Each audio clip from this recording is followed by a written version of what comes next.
Let's talk about one of the biggest ideas in human history. What if the thing that allowed our civilization to flourish wasn't some grand moral awakening, but actually a piece of social technology we invented? Today, we're going to trace that incredible journey from the tight-knit tribe to our modern world of global trade. Okay, let's just dive right in with the big question the source material tackles. How in the world did we as a species learn to cooperate with total strangers? I mean, really think about that. For most of human history, meeting someone you didn't know was, well, it was incredibly dangerous. It was a situation that very often ended in violence. So how did we solve that problem? All right, to really get to the bottom of this, we've got to rewind the clock way, way back to the very first human social unit, the family. Now here's a really key idea from the source material. The family, it's not a democracy, and it is definitely not a marketplace.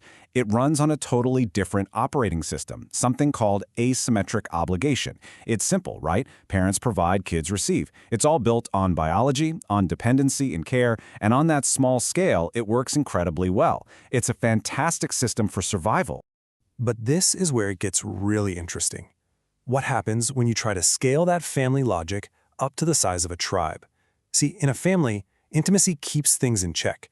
But in a tribe, when there's a visible surplus, extra food, better tools, that doesn't just invite admiration, it invites pressure. Suddenly, cooperation isn't just a personal choice anymore, it's enforced. It's, hey, you better share that, or else. The tribe makes coercion, even violence, the official policy to keep everyone in line. So you can probably see where this is going. This system, built on obligation and the constant threat of force, well, it has a serious flaw. Let's take a look at why this whole model of communalism starts to break down as groups get bigger. The author lays out this really clear pattern of decay. With your immediate kin, your brother, your sister, cooperation is basically automatic. But take it just one step away, to maybe a distant cousin or someone in another clan, and that cooperation suddenly gets conditional. It's, well, what have you done for me lately? By the time you're dealing with total strangers, forget it. The system of obligation just completely collapses. It doesn't just fail, it actually invites conflict. And this quote just hits the nail on the head. It perfectly illustrates the core problem, right? The system of obligation, you could think of it as our first attempt at a social technology for cooperation. But it's a technology with a very, very strict ceiling on how big it can get, because it runs on the fuel of coercion.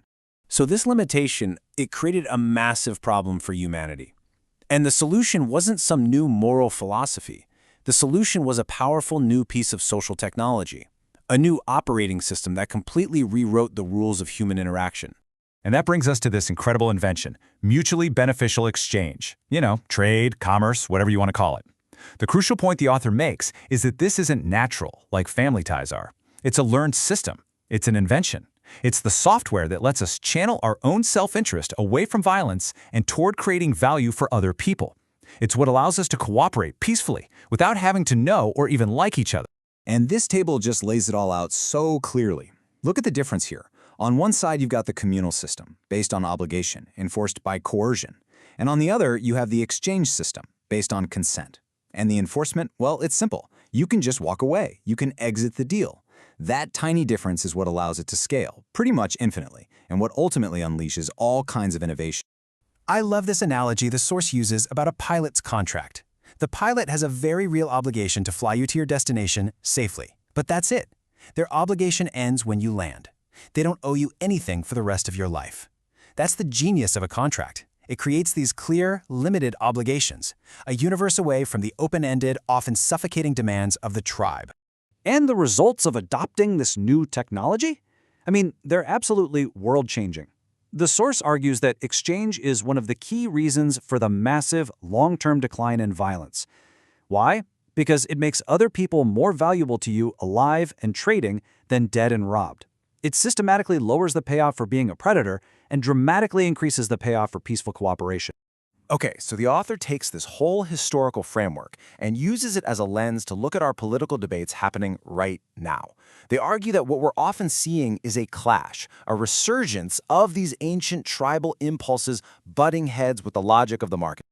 And from the author's perspective, there's this fascinating twist playing out.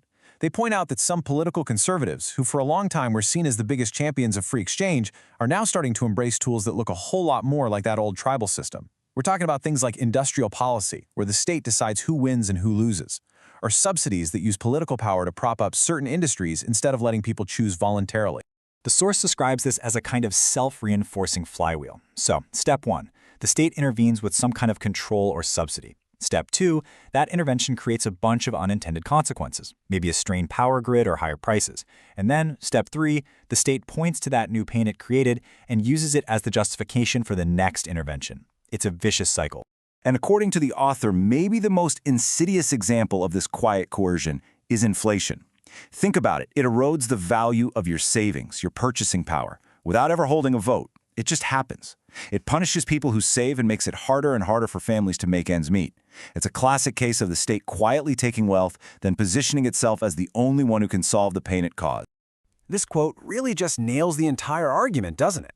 It perfectly summarizes the central thesis.